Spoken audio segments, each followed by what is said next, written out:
What's going on, you guys? I am back again. Today's video is going to be a follow-up to the one yesterday. I know I cut it short because I kind of hate recording videos past 10 minutes. It gets kind of boring unless I'm actually talking about something in general. So this video is going to be a follow-up to all the questions I've been getting over the years, looking through all my past comments on the WP100, and all the new ones that I keep getting on Facebook when I post it up on a couple of the PC forums. So, not to keep this going, we'll just get right into it.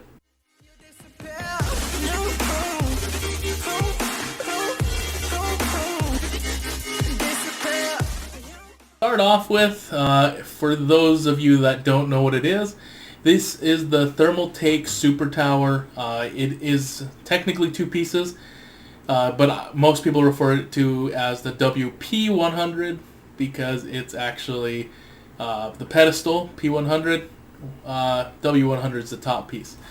Obviously, if you're going to build a tower like this, you kind of want the secondary piece. You could actually buy this piece and stick it on top. You can actually build it however you want. This entire case comes in pieces. You have to put the entire thing together. It doesn't come like this. And I believe just the two pieces alone, shipping, it was 70 pounds for both the top piece and bottom. Because they actually get, this isn't, the Super Tower is a build all. Like, it's not just a water cooling rig. If you wanted to build a server, you can. It comes with railings, so you can stick multiple hard drives just in the front. You could stick 6 in the back, and then even the bottom pedestal. You could put a power supply, and it comes with hard drive racks in the bottom. So you can stick as many hard drives as you want, build a huge server. For me, it's a gaming rig at the time. I wanted to build an outrageous system, over the top, pointless. That's what I wanted. I wanted something crazy at the time. So if you've been watching the last 5 years, it's kind of just been a build in progress. It changes every few years. So currently, it's the Threadripper system.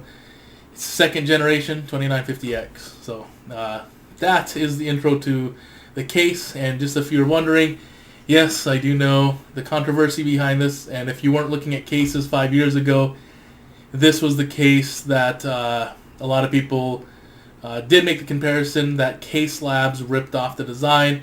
If you're wondering what it is, look up Case Labs, copied cases, but unfortunately Case Labs is no longer a thing, and this was the copy to the SMA8, and a lot of people in the comments make the comparison to Jay's 2 Cents' Skunkworks. So that's kind of where the whole thing comes from. If you want to know what a Case Labs case looks like, look up Jay's 2 Cents and you'll see the SMA8. So that's where that is. And then the other question is, do you have RGB? For me, I'm not a hater.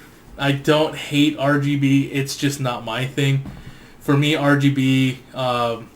especially for my system, it's really hard to avoid RGB. If you looked up parts now, everything has RGB. My keyboard has RGB. The RAM has RGB. I wanted the Dominator Platinums, and they all come RGB. So, I guess the closest thing I have to RGB. So, what I have in there is lighting. It's the Deep Cool LED strips, and this is the extent. Oh yeah, gotta turn it on. This is about it. That is the extent of RGB. You can do the whole strobe. You can do the transitional color changes or whatever. It's not like it's true RGB. It's just I wanted it for case lighting, so I can do that. And I believe you can do like a black light to illuminate the cryo fuel for EK. It's not truly a black light, but it still illuminates the coolant as it should. So that is my extent of RGB. If you notice, the Thermaltake, the case itself is red and green. It was originally it was all red at one point, and then I wanted to do a Teenage Mutant Ninja Turtle theme. So that is where the red and green came in. It was supposed to be a Teenage Mutant Ninja Turtle ooze, the ooze canisters from the second movie. I was supposed to follow up with a friend to get stickers made, and unfortunately I dropped the ball and I never got around to doing that. So that is where it is. I think the next theme build I kind of want to do is a Boba Fett build, since I already have 2/3 of the colors. Just need to add a little bit of yellow in there, and boom, it's a Boba Fett theme build. And I just kind of want to get like a sticker of his symbol on his shoulder, the Mythosaur icon, and stick it somewhere on the rig. That's kind of the newest plan for it. But then that's really the extent of RGB. So we'll cut that off there. I hate having it on for too long. I usually turn it off when I'm actually playing games because it reflects off of my monitor there. So the next one I'll touch base on is this. Most people, anytime I post up the picture on Facebook, everyone wants to know what the heck this thing is. So there it is. So this is actually a spare drive cage that I got off of Amazon, and it holds the 5 1/4 bay drives. So for some of you younger folks out there, that's what, if you actually look up the picture on here, they're all CD drives. So if you look on Amazon, this used to be a spare drive for people that used to burn a lot of CDs. So they had, in the picture, the stock photo, they had 3 DVD drives for CDs in there.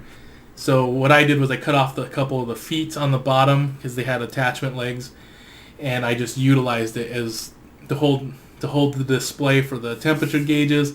So obviously, when I'm gaming or looking at the case, I kind of want to look at the side and see the temperature and the fan settings instead of having to reach up front here. So that's kind of the reason I did that. Plus, the case looked very empty without that there.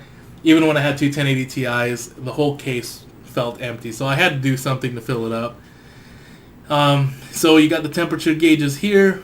The left one is the temperature before the GPU, and the right one is the temperature after it leaves the CPU.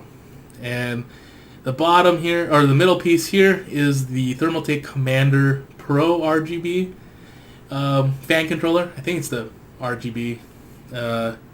They made 2 different versions because they made one specifically for the Thermaltake ring fans. But I picked this one specifically because it's the only one I could find that actually had specifications that told me each channel has 30 watt. So it can handle 30 watt each channel, and it does the range of 0 to 12 volts. So I was able to set all my fans just below 50% speed, and this was the only one that had enough power to control all 23 fans. So I used to have a push-pull down here with another 480 radiator in the bottom, but I took that out.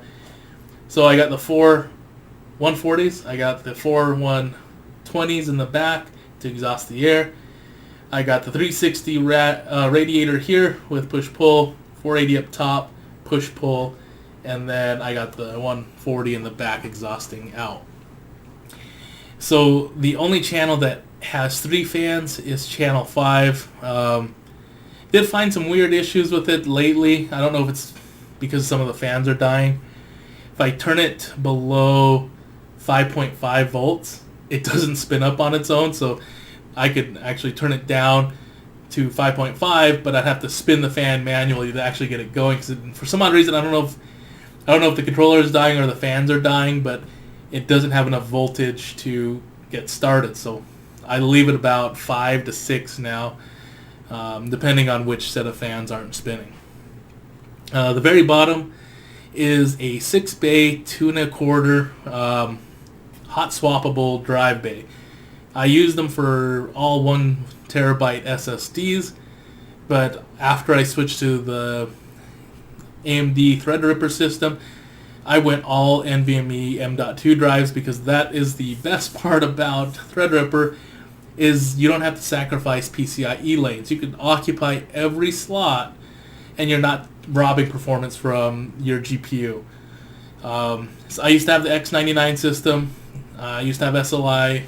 You can only have one M.2 drive, and beyond that you're robbing PCIe lanes from your other slots. And with the Threadripper system, it's actual PCIe lanes. It's not the PCH lanes. So it's AMD's Threadripper system that I enjoy having as a gaming rig because it has all the features I want. I know a lot of people are like, oh, it's a workstation rig. I have my own workstation rig. It's a dual Xeon system that I use for work, building videos and everything else. So the Threadripper system is a full dedicated gaming rig. So the 6-bay drive bay, unfortunately, is just a space saver now because I don't have any SATA SSDs. It's all NVMe. So the next one is, oh no, where did the pictures go? My drains. The drains on my system. So for some of you veteran water coolers, you would know how expensive some of these are. These two here are the 90s Bits Power 90 rotational bit fittings with a valve fitting, and it's a male-to-male rotational female-to-male fitting. So it's just those pieces alone. If you actually look it up now, it's 2021, I can bet you just the one drain spout alone is like $50-$60 if you include all the pieces. The reason I did this, for one, it's aesthetically pleasing for me to have everything symmetrical, having the same parts. But I had to extend it out because it was kind of weird attaching a flex or a soft tube to it and draining it. So I made enough room where on both sides of those I could just stick a gallon jug right underneath it and drain it right away. Don't need attachments or anything. I just open up the valve, drains right into a gallon jug.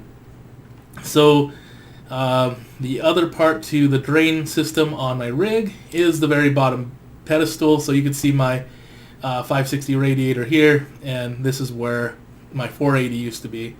But I cut it off, or I took it out, didn't need it, because I didn't run SLI anymore.